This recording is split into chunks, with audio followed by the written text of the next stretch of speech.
185. My name is Amanda Crowley. I'm one of the librarians here at the College of DuPage. We have our first presentation, Impact of Window Collisions on Campus Buildings, an issue that is near and dear to many of our hearts. So I'll let you gentlemen take it away. So, as I mentioned before, this is our presentation on the impact of window collisions on campus buildings. I'm Juan. I'm Sam. And I'm Wilson. So first, I guess we have to kind of describe what we are. So we are COD natural areas, kind of oversee 50 acres of prairie, or at least we're representing them in this case, which is our prairie, woodland, wetland, native landscaping on campus. Basically, everywhere that you see pink on this map is areas that we manage. So you may not see a whole lot of us, but we're kind of working behind the scenes.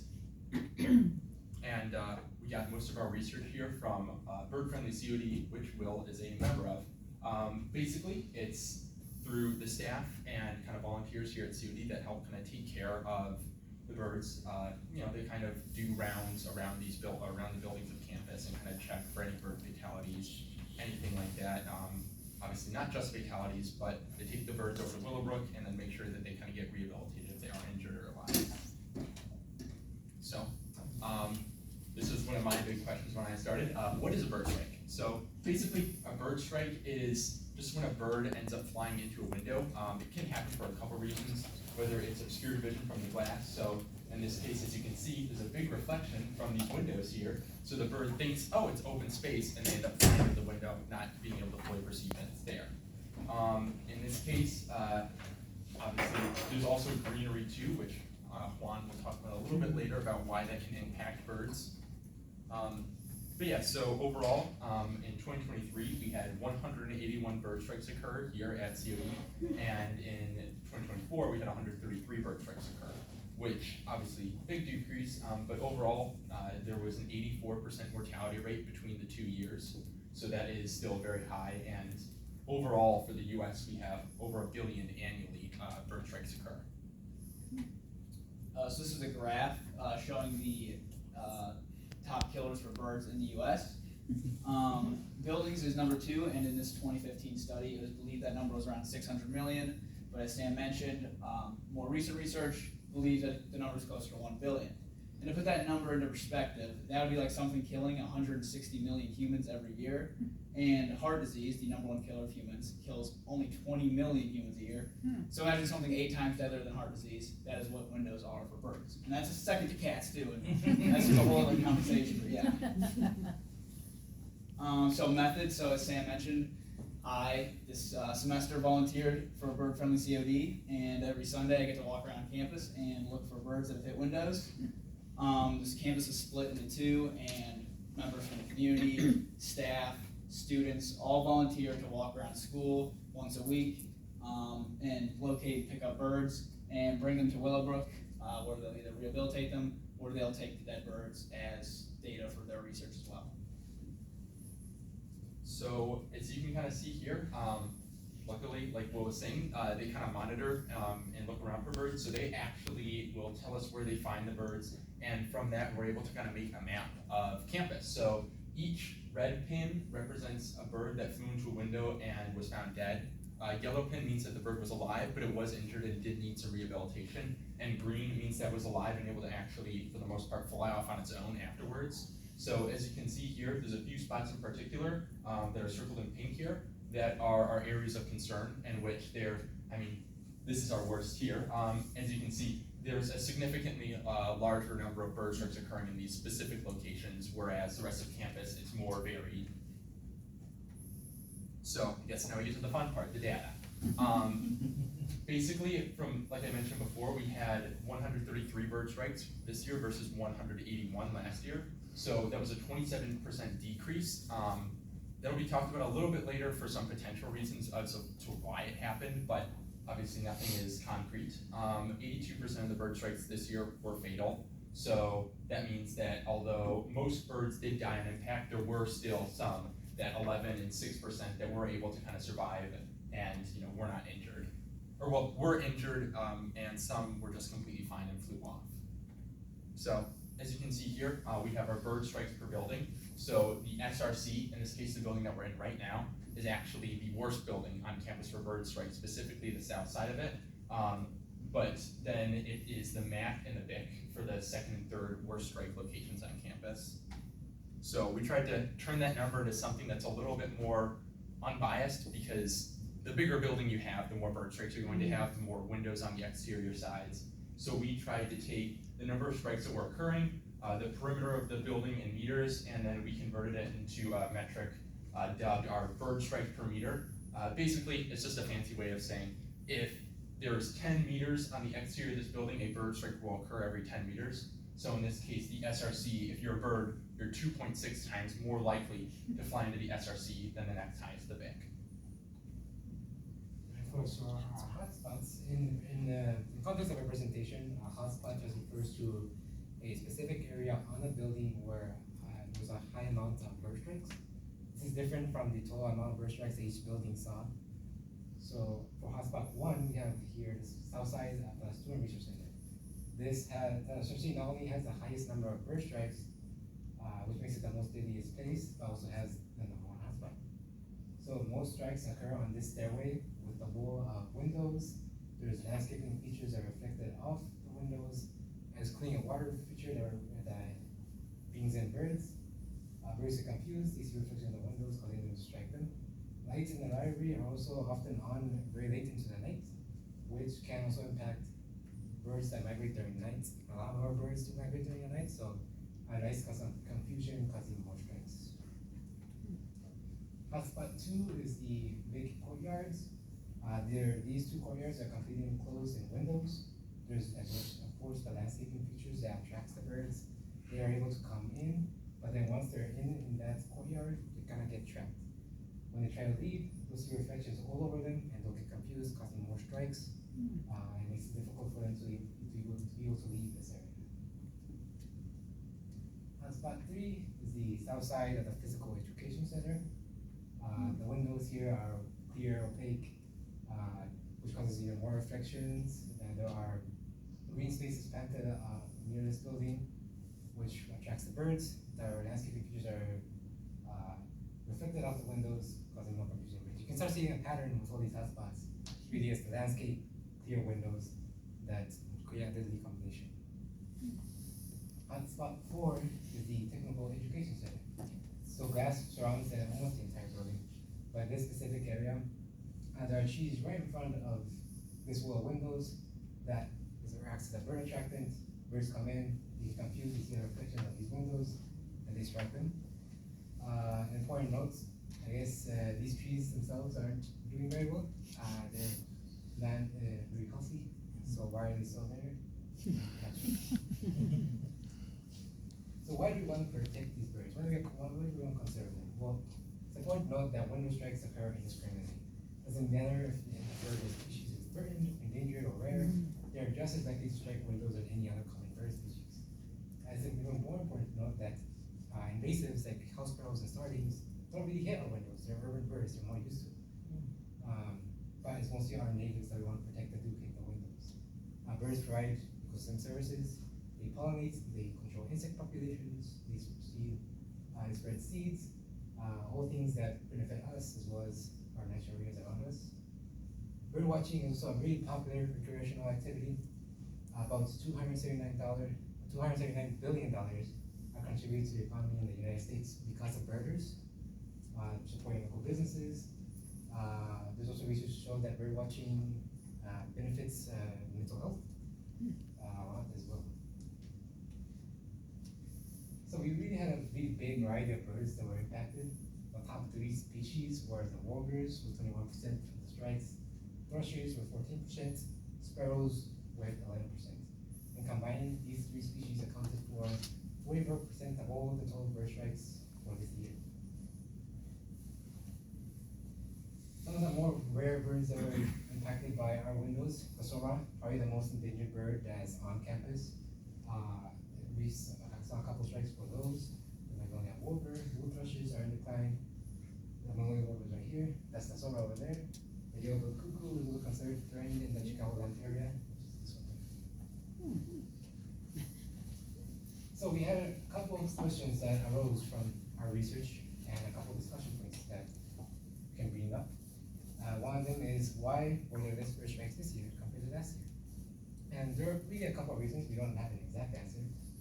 One of them is that groundskeeping staff could be picking up birds before our bird monitors are able to get to them. We've gotten a few reports that groundskeeping staff have recovered some birds from window strikes.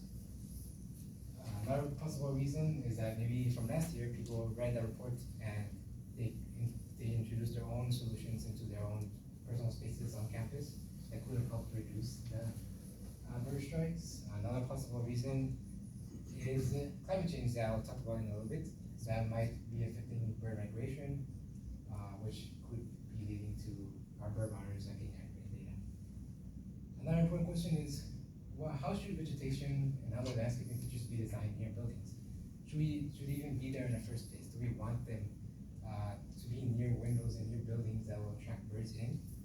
There's a lot of thing we could do is instead of having these tall vegetation, you can have short shrubs, or just getting rid of the vegetation altogether would help the problem. Another important thing is in the fall, we saw about 21 warbirds that struck windows, but in the spring, we only saw 7. We don't really know the exact answer, but one research study I read from Nebraska from Joel Jorgensen, that research study was studied, was 2024 the worst spring migration for warbirds of all time? And this is a reference to how these observed far less warbirds in 2024 compared to previous years, in the spring of 2024 compared to previous years. And they concluded that a possible problem would be that climate change is impacting the migration timings for birds, so they're migrating earlier than expected. So this could be impacting our bird monitoring season because we have a specific period that we monitor, but they might be migrating through our area outside of that time that we monitor. The fall semester seems to have more strikes than the spring semester in both years. This will be an interesting time to look into future reports. And also, question relates to the top, does the monitoring window need to be changed due to climate change and migrations being heavier than before? All right, preventative measures. So this is a problem, and as humans, we like to naturally fix it. So there's many things that as a campus we can do. We can install window deterrents like stickers, films, decals, installing glass that contains patterns, or like painted glass.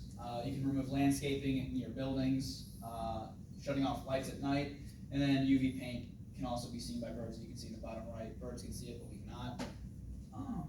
Yeah, so let's go to the next slide. The suggested management action for COD is the sticker films, because COD likes to maintain an aesthetic look as a campus, trying to attract students. And we've got an appraisal for the SRC, which is our #1 hotspot. It is about $115,000 to put stickers on windows. I'm not sure that's so expensive, but it's a little expensive, it's a little pricey as a fix, but yeah, so that's kind of a problem itself. And then, but a huge portion of accidents happen at the homes instead of in industrial buildings or in cities. So there's many things you can do at home if you notice birds hitting your windows a lot at home. You can do the stickers, you can make it look very aesthetic, painted glass. Apparently there's a story at COD, someone had bat decorations up in the MAC for a little too long, and apparently they noticed bird strikes go down due to that.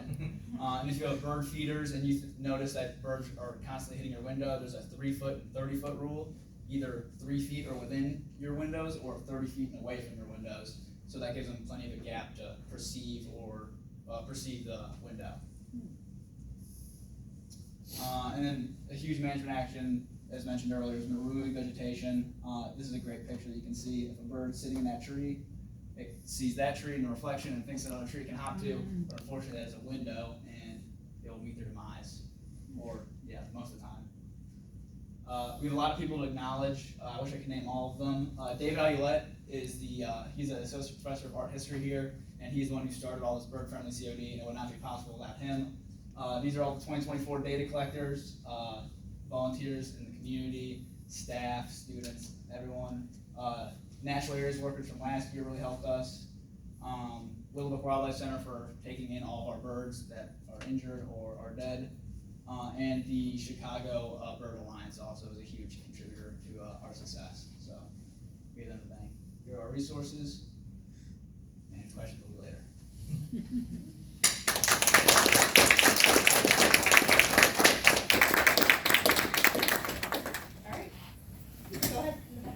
have a joint question actually.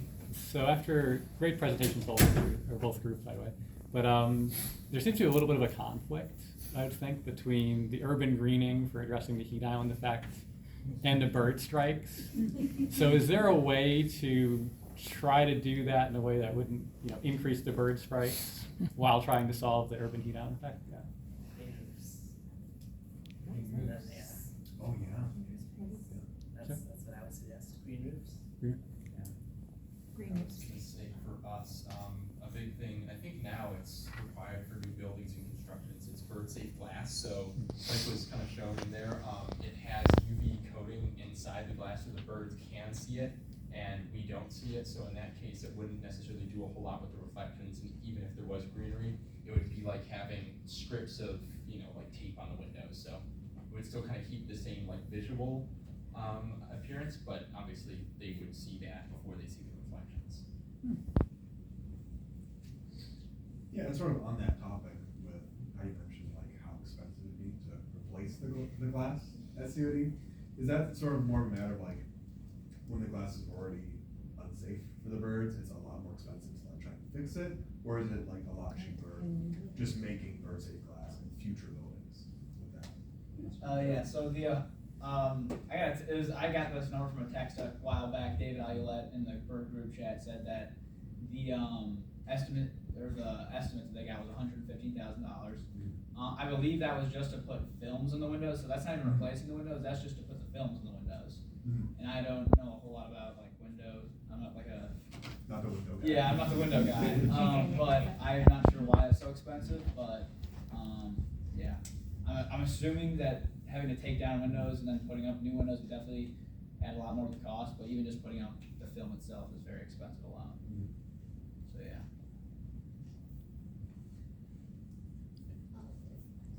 Funny story, my fall semester here, I found 2 birds. I took a picture of one of them. I think it's a mourning dove. I kid you not, 5 minutes later, a staff member came and disposed of the bird. So do you think it's worth like implementing some kind of program to not just dispose of the birds? Would it be worth it? Just because there's important data. I want to keep, that's what bird monitors, they take their birds to Willowbrook Wildlife Center, and they keep track of the data for their own data. We get to use it for the data for the report. And that way, I think it's important so that the money doesn't go to waste, right? We have these bird strikes, birds are dying a lot.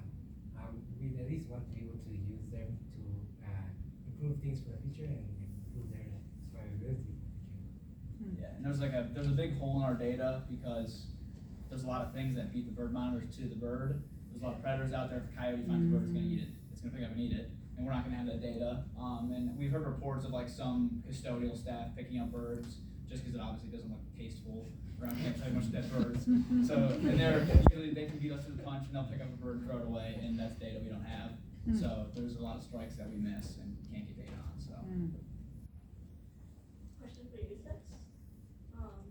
So you mentioned like green roofs. Do you think it's more important to like figure out how we can integrate like reforestation into like the infrastructures we already have, or should we look towards how we can like in the future when we develop cities and buildings, how we can work that around reforestation? I think it depends on the city. Some cities are expanding more rapidly than others. So in those cases, like in the case of Singapore, they've been building a lot of new buildings, but they've been implementing, greenery, either kind of like green walls or green roofs or things like that, as well as park spaces. But in areas where there's not a lot of development happening, then it's probably more important to modify our existing infrastructure. I have a question for you guys. We have like a mini COD at our house. We have like a bay window on one side that gets a good number of bird strikes, and we have a smaller window about half the size of this that gets strikes. So what's the suggestion for something that we can't see that they can still see, and kind of retrofit the windows to? So yeah, there's the UV paint that you can get. That I know you did a little bit of research on that, so you might know more about that. That was from what I found. There's some stuff there's UV paint in general. One brand that I seem to find a lot of it's called Flock Off. Basically, yeah, it's not that difficult. It seems like it's just like a can of paint, like a gallon jug, and it was like $200. And I didn't see the exact like how long it would be there for if it would stay on the window indefinitely. But you basically could kind of just put it on the window, and after it dries, it's you can't see it, but the birds can see. You can do either the whole window. You can do kind of like was in the example where it's like those strips. It's really, and I know it wasn't mentioned, but it's like a 2 by 2 inch like square is what you want ideally for that sort of stuff, because otherwise if it's too far apart, the bird might think, oh, well that part's blocked, but that part isn't, so I can like fly through there and they would still hit the window. So. The simplest solution is we the stickers, right? Probably. You'll see the stickers, but you can get more aesthetically pleasing stickers. But the one thing is they can degrade from the sun over time. If they're just a very sunny window, it'll kind of destroy them. Is that bird stickers that you guys had, or? There's a slide I don't have up now, but there was like ones you can get that look like birds on branches that look on Amazon. I remember I found on Amazon. Amazon has everything, so. Solution for everything. I have less of an academic question for you guys, but since you guys have so much experience with birds, do you guys like have a favorite and why? I can't answer Why, that question. yeah. I'm the real bird of the group here. So regionally, I have 2 answers. Regionally, my favorite bird is the northern flicker. I don't know if everybody's seen one of those. They're a woodpecker, they're a brown woodpecker, they walk on the ground. Their beaks are too soft to peck into trees. So they have to use nest holes from other birds, woodpecker species. So that's why they are considered threatened in our area because they don't have enough habitat for their homes. But they have a beautiful yellow wings with birds with like black dots on their breast, and they have the males almost have like a mustache. They look really funny and really cool, and you can see them on campus. I see them all the time. I was just gonna say wood duck for me. I just like the fact they're really skittish, but they're really pretty looking ducks, and usually by the time I see them, they're kind of flying away. So. I like a loon. I said I was gonna give 2 answers. My second answer was I went to Mexico a couple weeks ago. Crested caracaras. They're a bird of prey species and a falcon species. They look beautiful and they're very unique. They have to be unique species. I read a book recently called The Most Remarkable Bird or something like that. I don't remember. But a really good book about the crested caracaras, and I encourage everybody to look up the crested caracaras. It's really unique. I think we have time for one more question. If I have any more questions in the audience. I had a question for Yusuf, where I was wondering like if like your like major or like your area of like focus is in like conservation, or is it just like something that you're like tangentially interested in, or if like you have any like further interest in like the subject? So, my major is actually AI. I'm very interested in environmental sciences, sustainability and stuff. So I might do that like as a double major or minor or something. I'm definitely gonna continue studying. Yeah.